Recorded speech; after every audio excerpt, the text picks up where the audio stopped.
azeite. Orígenes tinha isso aí. Jerônimo fez a Vulgata. Você sabe, a Vulgata Latina. A Vulgata Latina.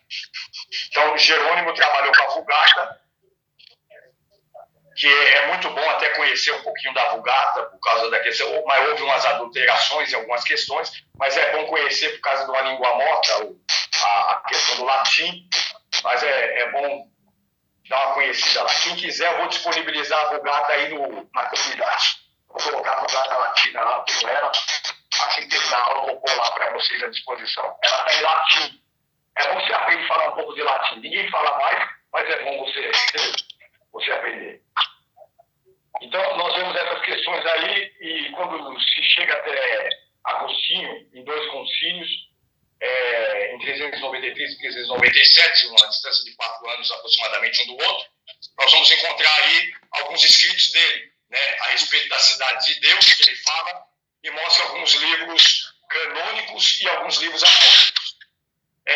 Gregório Grande, 600 depois de Cristo, aí nós estamos falando do 6º século já depois de Cristo, e o cardeal Ximenes, na sua ação a favor dos livros e mostrando os livros apócrifos, ele fala a respeito de algumas situações que são aceitas já em outro concílio, em 1546, o concílio de Trento, ok? Isso é tudo história. Então, aqui dá para a gente andar um pouco mais rápido para chegar em outras questões. Os manuscritos do Antigo Testamento. Manuscrito. Guarda isso. O que é manuscrito? Alguém de vocês sabe me responder? Manuscrito. Escrito pela mão. Escrito em punho.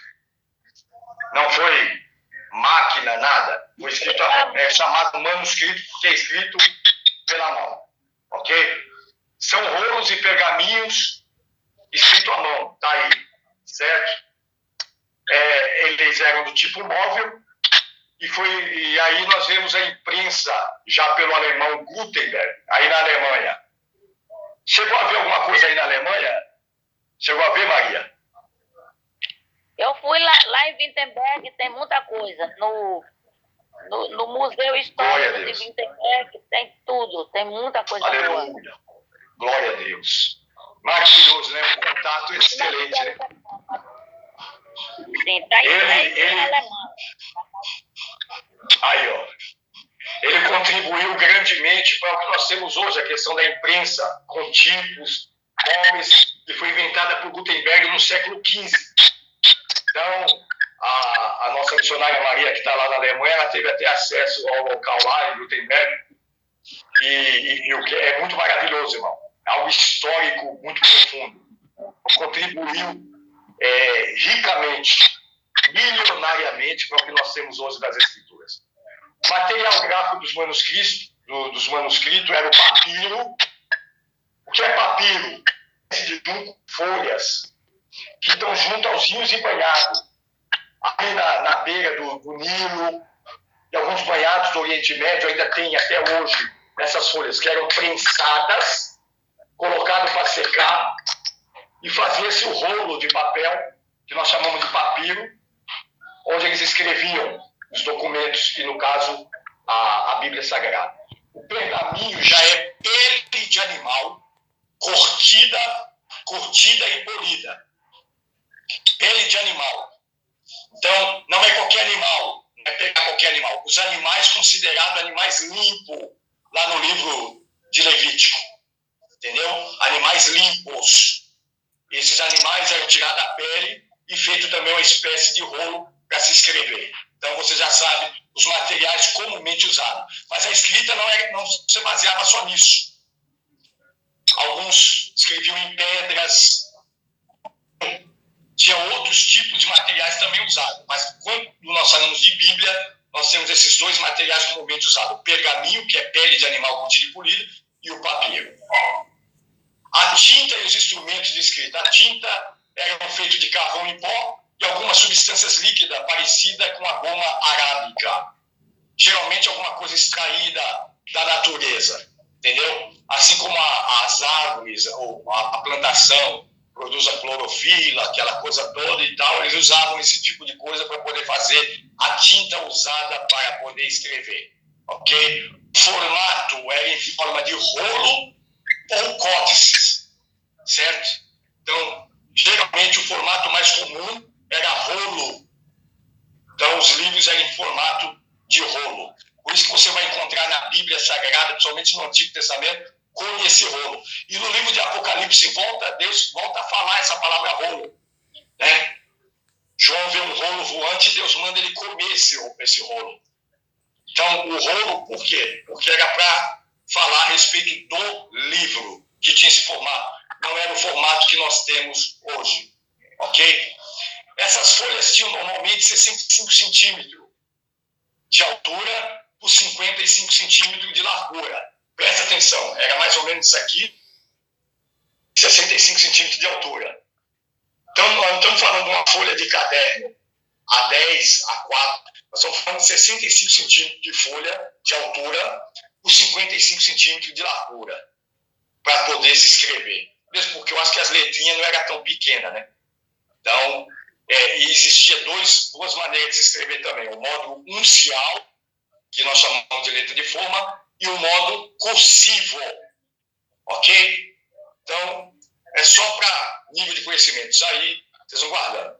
As divisões da Massorá, na página 26 aí, divisões da Massorá. Nós temos a Massorá parva, certo? Que é a Catanã, Massorá parva, que é a Massorá menor.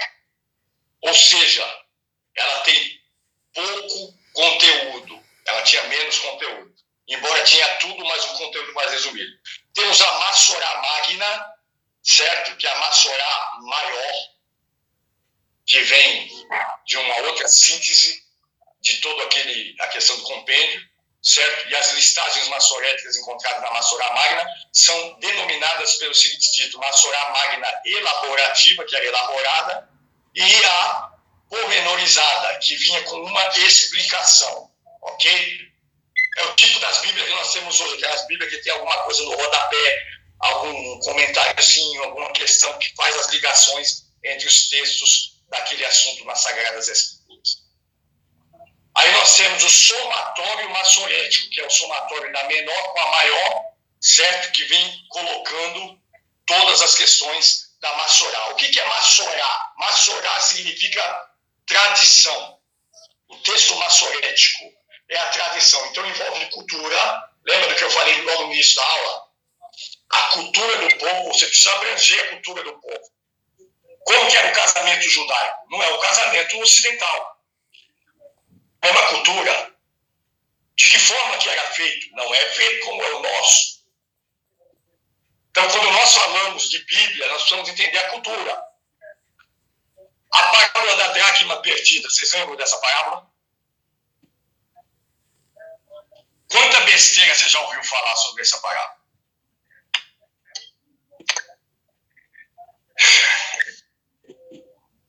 Ali, para falar sobre essa parábola, você precisa ter a compreensão da cultura. O porquê que essa mulher perde uma dracma que pertencia a um conjunto de 10. 9 se desfazia todo o conjunto elaborado dessas 10, que era de um enfeite, de um lenço que ela punha na cabeça de quando o pai autorizou ela a sair da sua casa e contrair matrimônio. Olha que situação, essa mulher perde. Alguém fala, ela tinha 9, por que vai atrás de uma e tal? Tem toda uma cultura na situação. Uma casa palestina, animais dentro, porque ela perde um cômodo só, uma pequena janela, talvez nem uma janela e uma porta, sem luz do lado externo. Por isso ela tem que acender, ela não acende porque é de noite. De dia ou de noite, pouco importava, a casa não tem iluminação externa. É chão batido de palha. Então você tem que ter conhecimento a respeito disso, o que significava essa dracma para essa mulher, por que ela busca sozinha, por que ela tem que varrer a casa está suja. Aí você vê nele falando, ela varreu a casa porque a casa estava suja. Ô irmão, vai ler, pelo amor de Deus. Você está entendendo?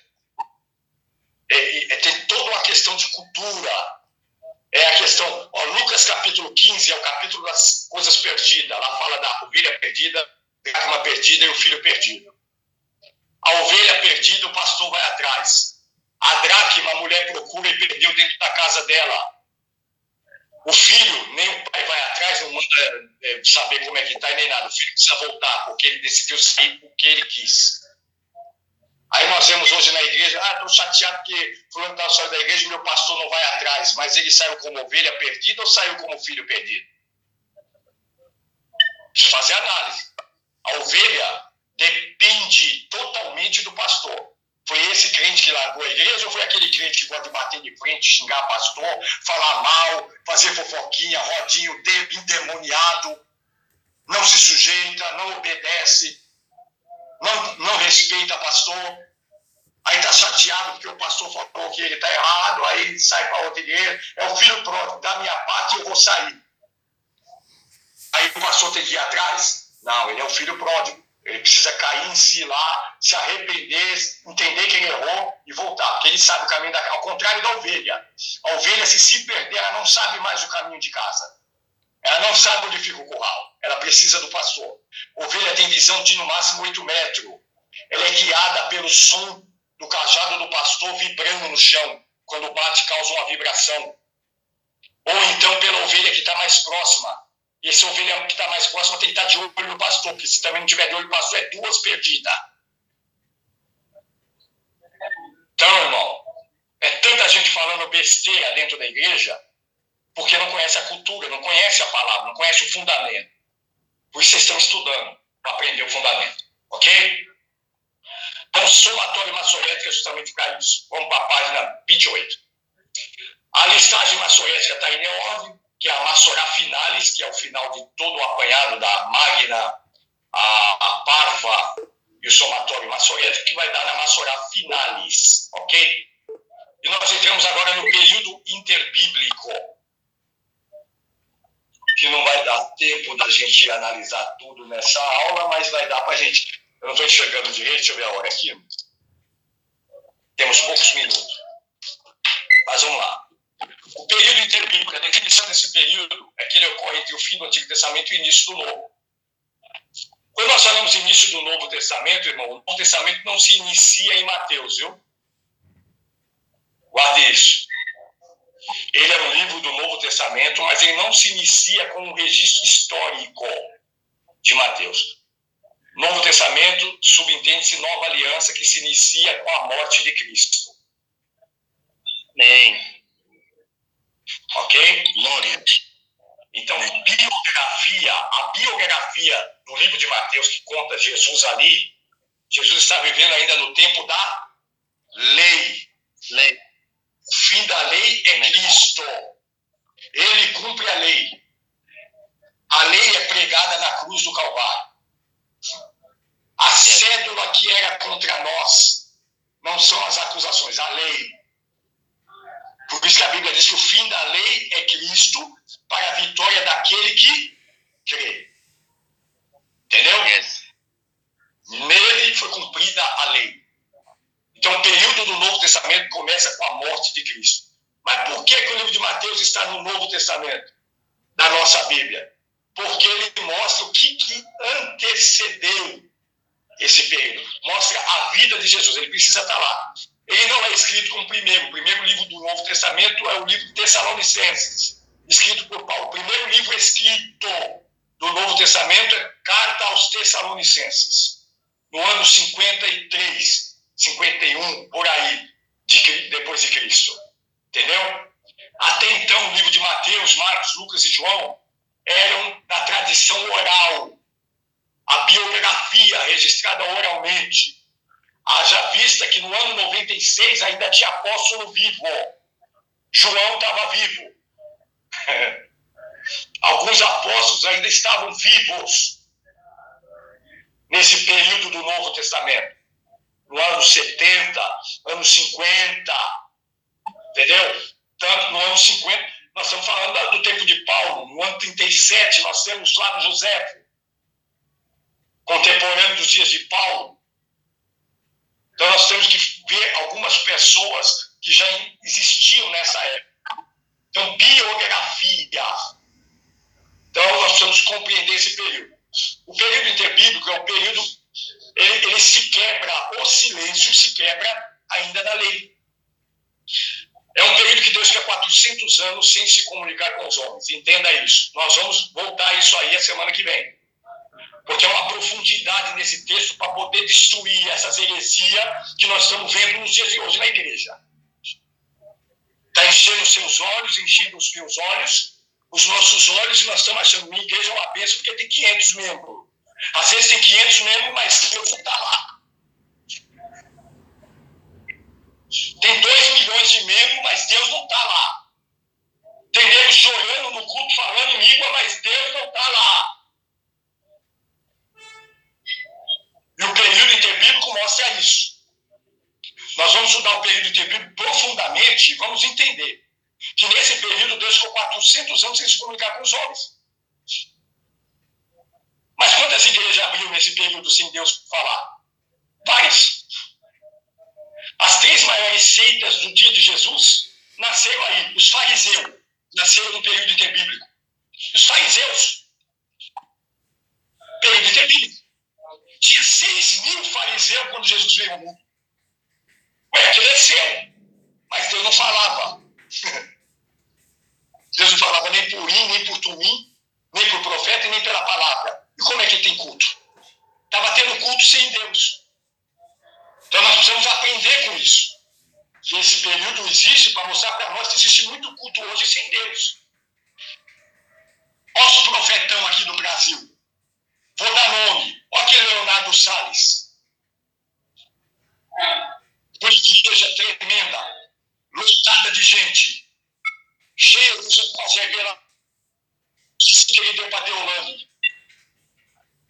Que ela ia morar num condomínio, foi parar na cadeia. Olha o condomínio que ela foi morar. Pode falar, Leite. Fala, Leite. Sim, eu tenho uma pergunta aqui a respeito do período interbíblico. Sim.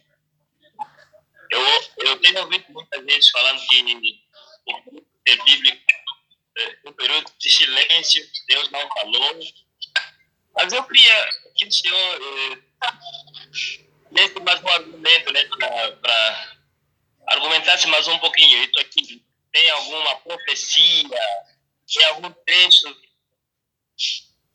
nesse tempo que você vai falar, um fundamento bíblico para defender o silêncio de Deus? Há muitos. A última palavra do Antigo Testamento, o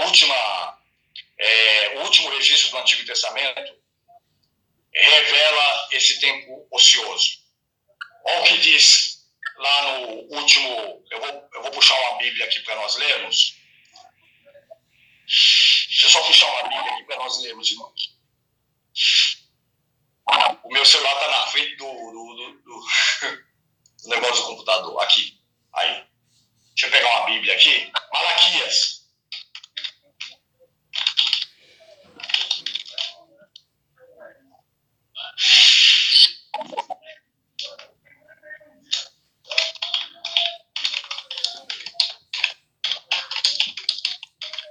Nós vamos entrar profundamente, viu, irmão? Se não der para terminar hoje, que não vai dar mesmo para terminar a questão do período interbíblico, que é muito profundo.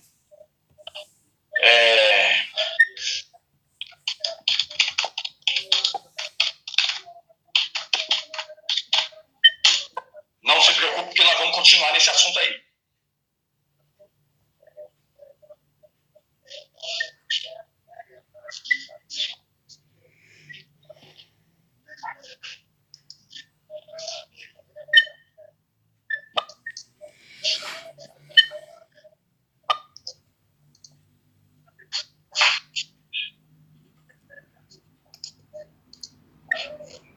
Então nós temos aqui, ó, na Bíblia Sagrada, a ACF,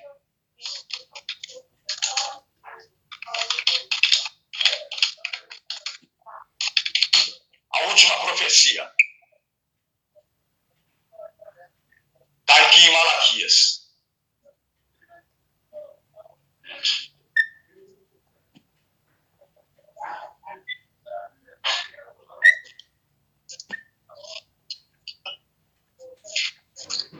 Deixa eu pegar aqui.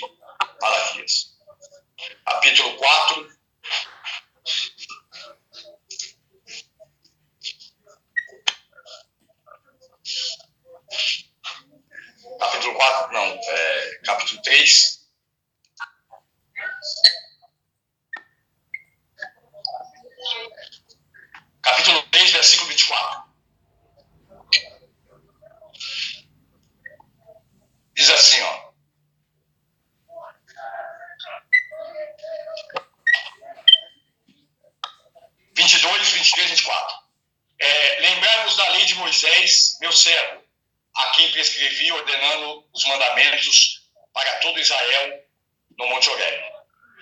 Eu vou vos mandar o profeta Elias antes que venha o grande e terrível dia do Senhor. Aqui nós estamos citando uma questão aí de antropomorfia. Vamos discutir isso aí ainda dentro desse período. E ele diz, e ele converterá o coração dos pais ao filho, o coração dos filhos aos pais, de sorte que não ferirei mais de interdito a terra. Ou de imediato interdito a terra.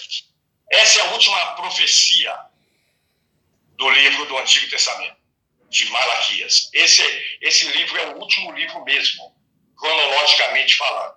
Né? Se termina no período de... Ela foi escrita antes ou depois da divisão dos reinos. Nós sabemos que o reino de Israel foi dividido por dois: reino do sul e reino do norte. E em que período o livro de Malaquias foi escrito? Antes ou depois da divisão? Não, a divisão do reino ela acontece depois da morte de Davi. Lá atrás. A divisão do reino não vem aqui na frente. Ela já acontece na morte de Davi. Quando Salomão assume o trono, ali é a divisão do reino. O reino começa a se dividir, não há divisão. Começa a se dividir ali. Aí nos filhos, nos netos de Salomão já começa a divisão oficial. Gabi? Eu queria perguntar, porque assim, desde o início dos tempos, Deus escreveu a Bíblia, certo? Desde o início. E agora, Sim. ainda existe gente escrevendo alguma parte que poderia se encaixar dentro dos livros da Bíblia? Muito importante essa pergunta aí. Desde o início dos tempos, Deus vem inspirando. A inspiração quanto aos textos sagrados de Deus cessou. Só que há um livro que está sendo escrito ainda hoje. Prestem atenção no que eu estou dizendo agora. Tem um livro da Bíblia, não é um novo livro, é um livro que já tem nela, que ainda está sendo escrito até hoje. Você sabe qual é? O livro de Atos dos Apóstolos. É um livro sem fim. Começou com os apóstolos, Atos do Espírito Santo, e continua conosco. Amém. Só que esse escrito não está sendo escrito no papel. Está sendo escrito na história da igreja. Nos anais da eternidade. Escrito por Deus. Começou em Atos dos Apóstolos, no início da igreja, e essa história continua sendo escrita hoje. Os heróis da fé que vieram, os reformadores, os puritanos, todos os nossos irmãos, até os dias de hoje. É lindo, né? Nós fazemos parte de um livro que não está sendo mais escrito na Bíblia, mas está sendo escrito diante do memorial de Deus. Os Atos dos Apóstolos continuam conosco. A doutrina dada de Jesus Cristo, dada através dos apóstolos, perduram nas nossas vidas até o dia de hoje. E os Atos do Espírito Santo, que quando foi dar o nome de Atos dos Apóstolos, houve uma discussão para ver se não seria melhor dar o nome daquele livro de Atos do Espírito Santo. E aí acabou continuando com Atos dos Apóstolos, que continua nosso esquema. Agora, Deus não escreve mais nada. Não inspira ninguém a escrever mais nada para fundamentar ou agregar as Sagradas Escrituras. Mesmo porque existem livros perdidos. Livros que estão sendo achados hoje na caverna de Qumran, que poderiam agregar alguma coisa na Bíblia. Mas para nós pouco interessa. O que nós temos já é o suficiente para compreender a salvação. É muito forte essa pergunta aí. E o livro sem fim da Bíblia é o Atos dos Apóstolos, que vai culminar com o arrebatamento da igreja. Quando a igreja for arrebatada, aí tem o final daquele livro. Ok? Então, no período interbíblico, irmão, nós vamos ver muita coisa ainda, não vai dar tempo mais hoje, nós já passamos um pouco da hora, mas eu vou entrar nesse assunto aí, para fundamentar esse período, o silêncio, e eu quero só que você guarde isso na sua mente. Não tenha como sucesso o mundo real vigente, essas coisinhas, porque nós vamos aprender nesse período interbíblico que isso é sucesso. Nunca se teve dentro da igreja com tanta impureza, com tanta patifaria, com tanta corrupção, com tanta degradação moral dentro da igreja. Nós temos cristãos hoje com swing, nós temos cristãos hoje com troca de casais, nós temos cristãos hoje de igrejas de nudismo. Ô, irmão, abominação no santuário, que está lá em Mateus 24. A abominação no santuário. E nós vamos falar sobre isso aí, ok? Que Deus os abençoe nessa aula. Meu amado irmão Avelino, está conosco aí, eu vou mandar para você aí o material. Daqui a pouquinho, no finalzinho da aula, já vou estar conversando um pouquinho com o senhor, o material aí para você estar estudando. E hoje nós ficamos por aqui, irmãos. Amém?